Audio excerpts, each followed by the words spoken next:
Hi guys, Emma here, and today I'm going to be talking about Twin Peaks some more by picking some random topics about the show out of this box. So I'm going to get going straight away. Why is the log the greatest character in Twin Peaks? My log has something to tell you. Well, that's a bit of a leading question, isn't it? I mean, you tell me why the log is the greatest character.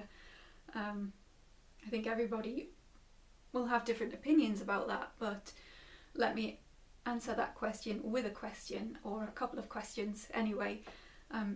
When did the log lady stop being funny and weird and like a strange spectacle in the town to being an epic heroine whose every transmission we pored over and analysed?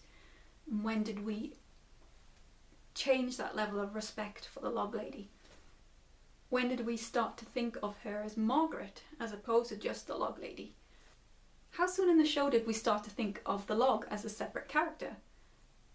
So Catherine Coulson's performance in season 3 is very brave and beautiful, and one of the unexpected poignancies of it for me is that there is this very obvious union between Margaret and the log, and that it's obvious that Margaret is dying, and therefore that special relationship between the log and Margaret is going to end as well.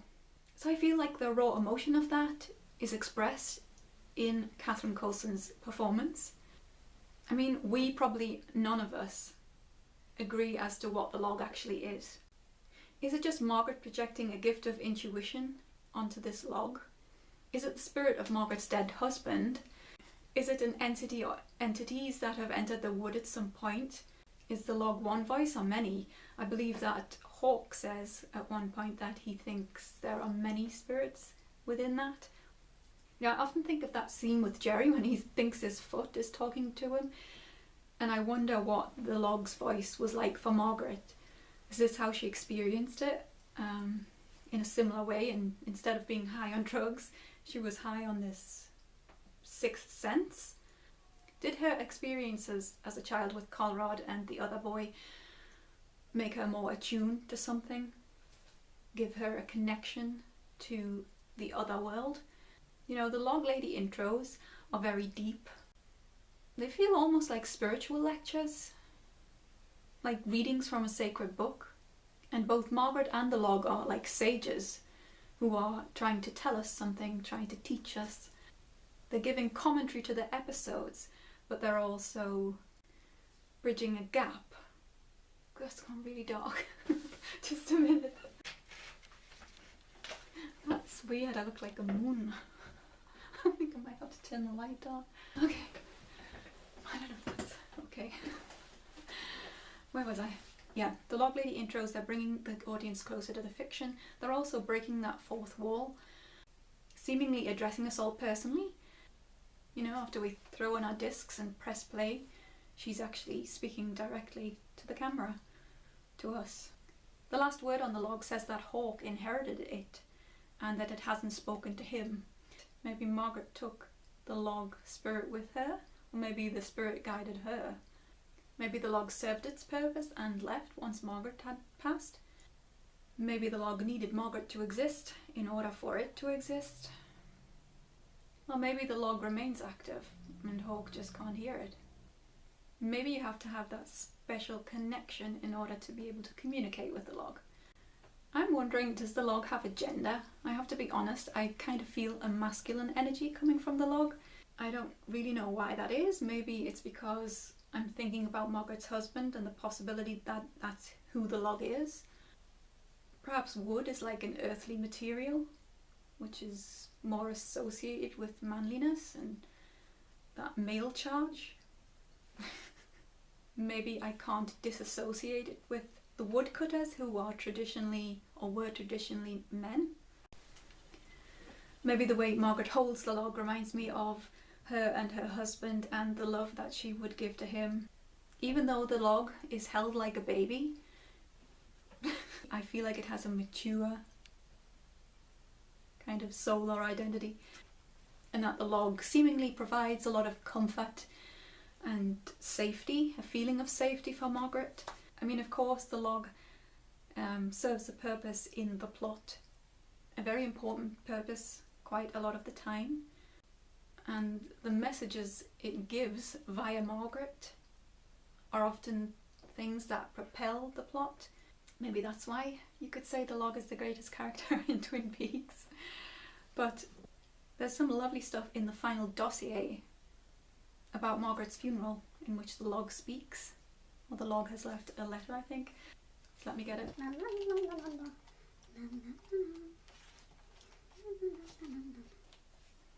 Deputy Hawke spoke at Margaret's funeral, and he read from a page that Margaret had given him the day before she passed. And in this letter she says, "My log has this to say: the answers to all our questions are in the wind and the trees, the rocks and the water. No one is helpless, no one is beyond helping. It is good to seek out those who need us and do what we can for them. I recommend that. There is nothing that can't be done if we set our minds to doing it. Don't be sad, be happy you have another day to do what needs doing. We only have so many of them." I think that's lovely. Evelyn Marsh, opinion. What do you think of her role in Twin Peaks?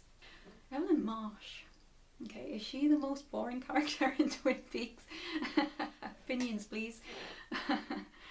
Even with all the drama and the supposed sexiness of that storyline, I just think of it as a bit tedious and kind of like a storyline for James to expand upon his character and to keep him around that didn't really work.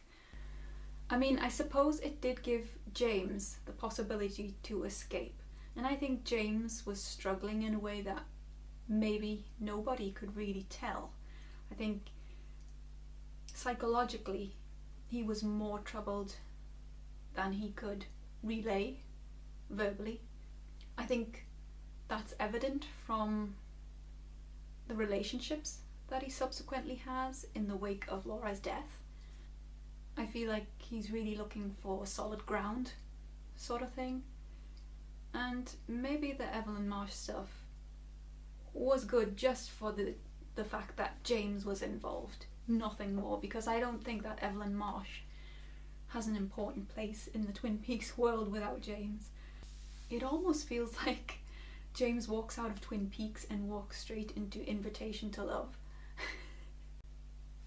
It just feels slightly tacky as well, the whole thing.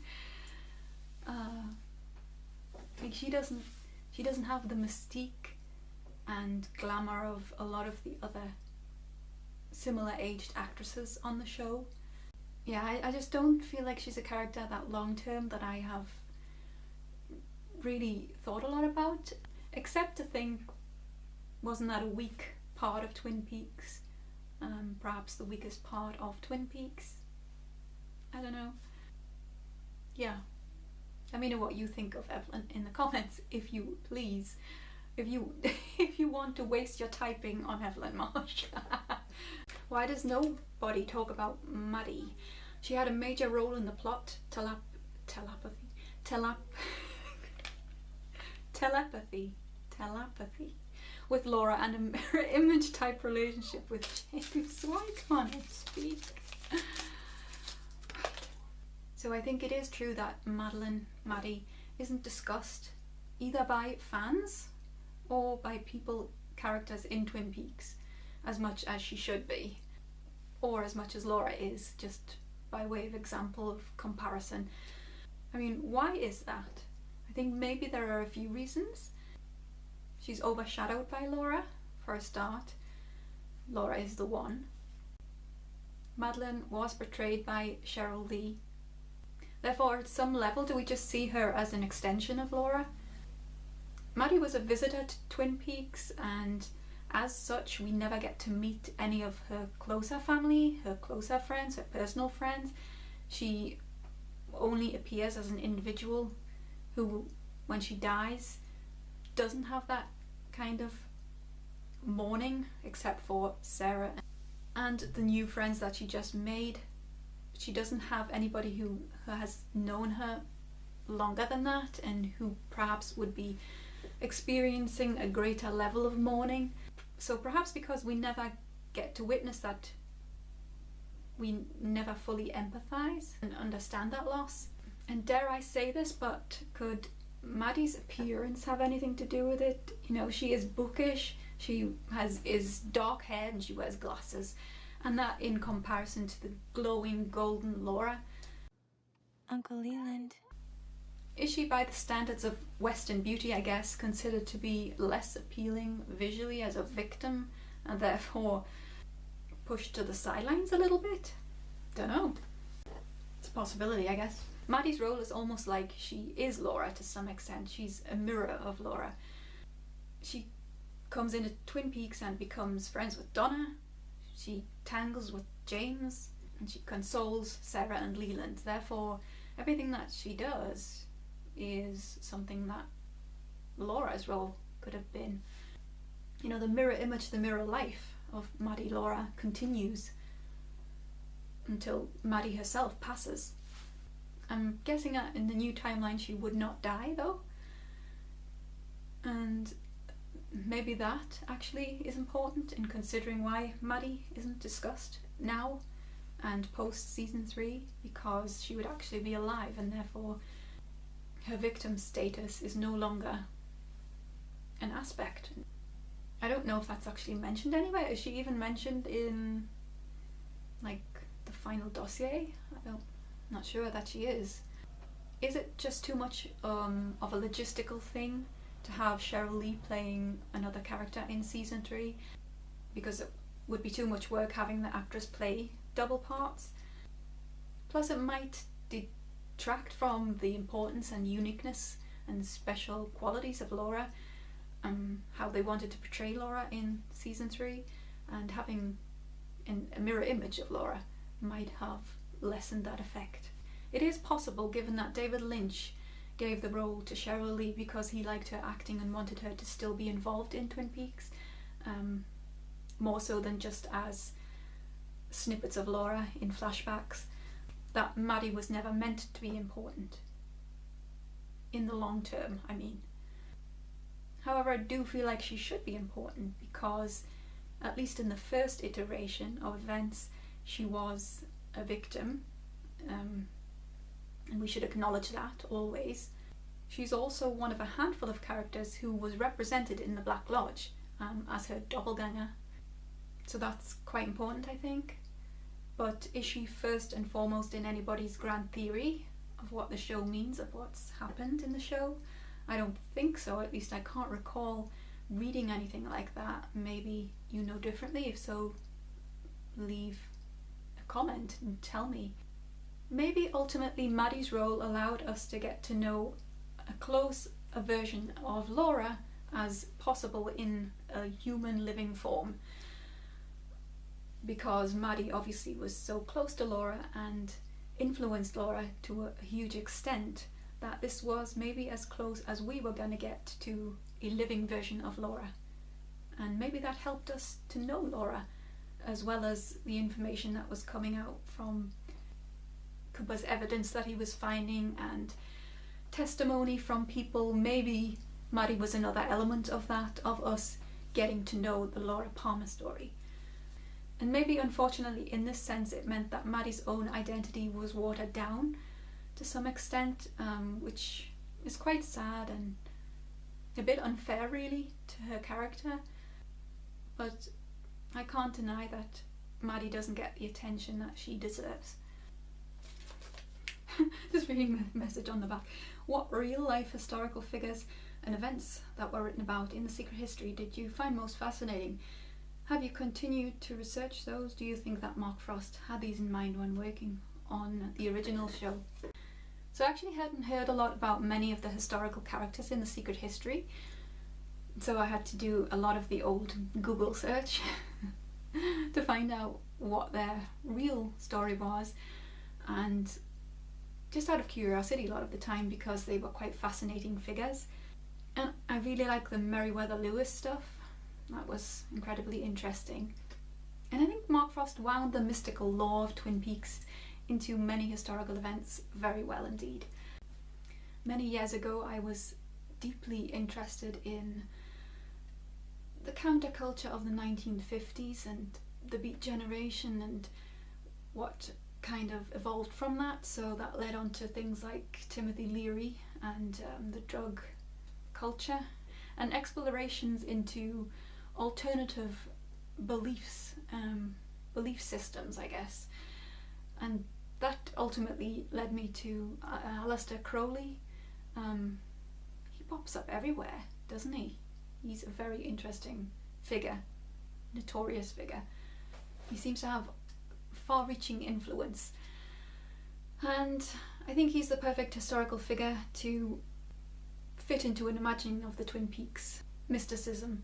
I haven't kept researching, but unsurprisingly I have a fondness for weird things and conspiracy theories and stuff like that, and so I often come across things like the Nixon conspiracies and UFO accounts and things like that, just personally, outside of the Twin Peaks world. I find it super strange, and the supposed coincidences of things and the secrets, political secrets and stuff like that. I think it's good to keep questioning things and look under the surface of things. Use your own instinct and your own reason to figure things out, I think. I don't know if Mark Frost had this in mind when he was originally writing the first series of Twin Peaks.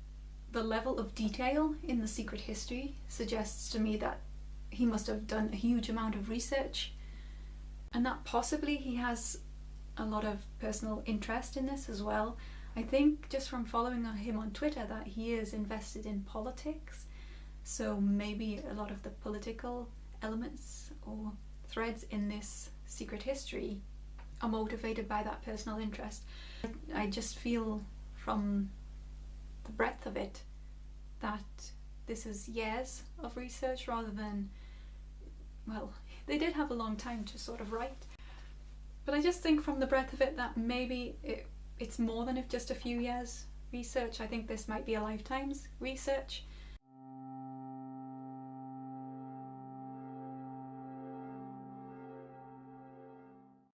However, I'm not sure that he would have had a framework in mind before starting Twin Peaks. I'm not sure that is how writing is done. And I'm not sure it would have been of any value to him as a writer if he had this all in mind while he was writing the stuff in season 1, unless he was prepared to divulge some of it. So the answer, I think, is probably no, he didn't have this in mind, but you never know. Okay, I think I'll wrap it up there, and thank you very much for watching today. Sorry about the light again. It's very late in the evening and it is raining outside, so it's pretty dark. Got a few more topics left, so I'll be back next week with another video, and I hope to see you there. Okay, bye.